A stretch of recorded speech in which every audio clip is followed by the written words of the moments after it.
नमस्कार मित्रांनो, स्वागत आहे आपलं विषय खोल या यूट्यूब चॅनलवर. तर मित्रांनो, आपण आज घेऊन आलेलो आहोत खूप महत्त्वाचा विषय म्हणजेच करंट अफेअर्सची आजपासून सिरीज चालू करणार आहोत मित्रांनो. 1 मे आपला महाराष्ट्र दिवसाच्या अनुषंगाने आपण ही सिरीज चालू करणार आहोत मित्रांनो. डेली आपले 10 प्रश्न येणार आहेत. यामध्ये खूप महत्त्वाचे प्रश्न असणार आहेत. खूप प्रश्न घेऊन पण काही फायदा नसतो मित्रांनो. जे 10 प्रश्न आहेत ते खूप महत्त्वाचे प्रश्न असणार आहेत. तुम्ही कुठल्याही परीक्षेची तयारी करत असा मित्रा, तुम्हाला हे प्रश्न खूप महत्त्वाचे ठरणार आहेत. तर मित्रांनो, आपण ह्यामध्ये जे पहिला प्रश्न घेतलेला आहे मित्रांनो, तो प्रश्न बघूयात. चीनने कोणत्या प्रदेशासाठी शून्य शुल्क सवलतीचा विस्तार केला आहे? उत्तर आहे मित्रांनो ऑप्शन सी म्हणजेच आफ्रिका. लक्षात ठेवा मित्रांनो, हे जे ह्याचा कालावधी जो आहे तो आहे मित्रांनो 1 मे 2026 ते 30 एप्रिल 2028 म्हणजे 2 वर्षाचा कालावधीसाठी हे लागू होणार आहे मित्रांनो. चीनने अलीकडेच आफ्रिकन खंडातील सर्व 53 देशांसाठी ज्यांचे बीजिंगशी राजनैतिक संबंध आहेत त्यांची शून्य शुल्क म्हणजे झिरो टॅरिफ सवलत वाढवण्यासाठी घोषणा केलेली मित्रांनो. याचं उद्दिष्ट काय आहे मित्रांनो? आफ्रिकन देशामधून होणारी कृषी, खनिजे आणि इतर उत्पादनांची आयात वाढवणे आणि आफ्रिकन देशांशी आर्थिक संबंध अधिक दृढ करणे हा आहे. प्रश्न दुसरा आहे मित्रांनो, अलीकडेच युरोपमधील पहिला पूर्णपणे एकात्मिक लिथियमचा प्रकल्प कोणत्या देशात सुरू करण्यात आला?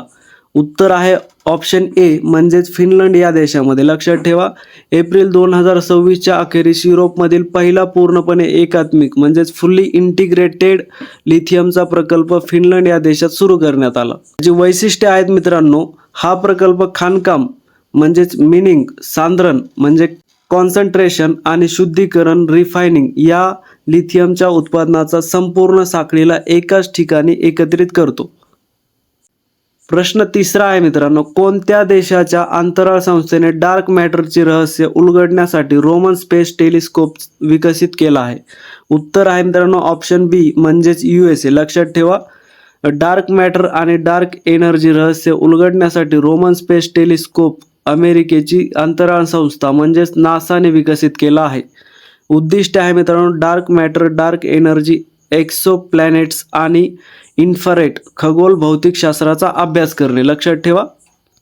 पुढचा प्रश्न क्रमांक 4, अलीकडेच PV सिंधू यांना कोणत्या संस्थेच्या परिषदेत मतदानाचा हक्क मिळाला आहे? उत्तर आहे मित्रांनो ऑप्शन सी म्हणजेच BWF. लक्षात ठेवा, PV सिंधू यांच्याबद्दल अधिक जाणून घेऊयात मित्रांनो. यांचं संपूर्ण नाव आहे पुसारला वेंकट सिंधू.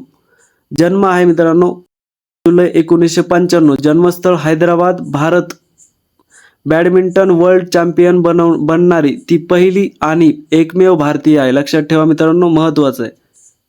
प्रश्न क्रमांक 5 बघूयात. मुंबईत कोणत्या मुख्यमंत्र्यांना प्रतिष्ठेच्या business reformers of the year 2025 पुरस्काराने सन्मानित करण्यात आले? उत्तर आहे मित्रांनो ऑप्शन डी म्हणजेच N. चंद्रबाबू नायडू. लक्षात ठेवा, हा पुरस्कार केंद्रीय अर्थमंत्री निर्मला सीताराम यांच्या हस्ते प्रदान करण्यात आलेला आहे. हा पुरस्कार द इकॉनॉमिक टाइम्स याद्वारे IT award for corporate excellence 2025 सोहळ्यात प्रदान करण्यात आला आहे. कारण आंध्र प्रदेशात स्पीड ऑफ ड्युरिंग बिझनेस आणि स्पीड ऑफ डिलिव्हरिंग गव्हर्नन्स सारखे परिवर्तनकारी उपक्रम राबवल्याबद्दल हा सन्मान त्यांना दिलेला आहे मित्रांनो. प्रश्न क्रमांक 6 बघूयात. आंतरराष्ट्रीय नृत्य दिन दरवर्षी कोणत्या तारखेला साजरा केला जातो? उत्तर आहे मित्रांनो ऑप्शन बी म्हणजेच 29 एप्रिल या दिवशी. उद्दिष्ट आहे मित्रांनो नृत्य कलेचा प्रसार करणे, या कलेला प्रोत्साहन देणे आणि जगभरातील नृत्य कलावंतांना एकत्र आणणे हा यामागचा उद्देश आहे, मुख्य उद्देश आहे. आधुनिक बॅले नृत्याचा आद्यजनक जीन जॉर्जेस नोवेर यांचा जन्मदिवस 29 एप्रिल 1727 म्हणून हा दिवस निवडण्यात आला आहे मित्रांनो, 29 एप्रिल. लक्षात ठेवा. प्रश्न क्रमांक 7 बघूयात मित्रांनो. नीती आयोगाने भारताला कोणत्या वर्षापर्यंत $30 ट्रिलियन अर्थव्यवस्था बनण्याच्या उद्दिष्टासह DPI @ 2047 सुरू केले आहे? उत्तर आहे मित्रांनो ऑप्शन ए म्हणजेच 2047. 2047 भारताच्या स्वातंत्र्याचे 100 वर्ष पूर्ण होतात मित्रांनो. लक्ष्य आहे $30 ट्रिलियन अर्थव्यवस्था आणि $18,000 दरडोई उत्पन्न म्हणजे प्रत्येक पर हेड $18,000. उपक्रम DPI@2047 a strategy road map for विकसित भारत.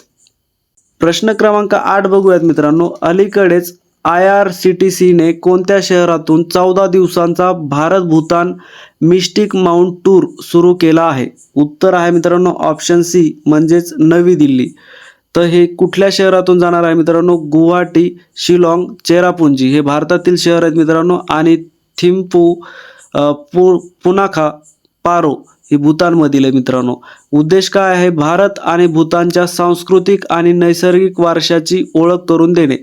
कालावधी आहे मित्रांनो 13 रात्री आणि 14 दिवस. लक्षात ठेवा.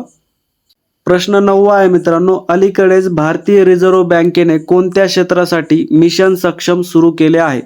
उत्तर आहे मित्रांनो ऑप्शन बी म्हणजेच शहरी सहकारी बँक. लक्षात ठेवा.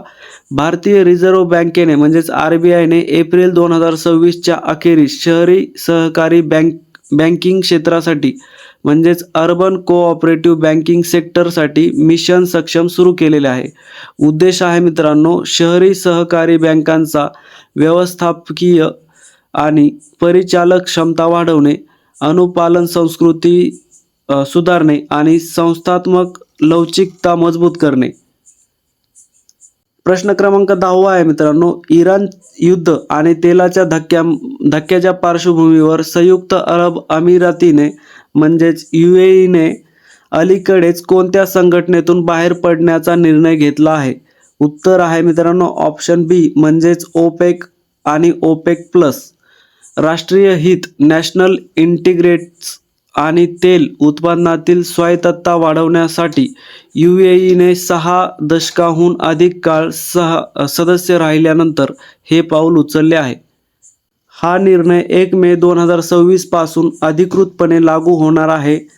इराण आणि अमेरिका इस्रायल यांच्या संघर्षामुळे हॉर्मुझचे सामुद्रधुनी म्हणजे स्ट्रेट ऑफ हॉर्मुझ तेलाची वाहतूक विस्कळीत झाली आहे. OPECच्या नियमांमुळे UAEला स्वतःचे तेल उत्पादन वाढवण्यासाठी मर्यादा येत होत्या. स्वतःचे उत्पादन वाढवण्यासाठी आणि राष्ट्रीय हिताला प्राधान्य देण्यासाठी हा निर्णय घेण्यात आलेला आहे मित्रांनो. हे होते मित्रांनो आजचे 10 प्रश्न. तर मित्रांनो हे प्रश्न कसे वाटले तुम्ही मला कमेंटमध्ये सांगा. आणि आजचा तुमच्यासाठीचा प्रश्न आहे मित्रांनो, प्रज्ञा प्रणाली कोणत्या संस्थेने विकसित केली आहे? उत्तर द्या मला मित्रांनो कमेंटमध्ये. उद्याच्या व्हिडिओमध्ये मी तुम्हाला याचं उत्तर देईल मित्रांनो. ही सिरीज तुम्हाला कशी वाटते, माझे सर्व प्रश्न तुम्हाला कसे वाटतात मला कमेंटमध्ये नक्की कळवा. धन्यवाद मित्रांनो.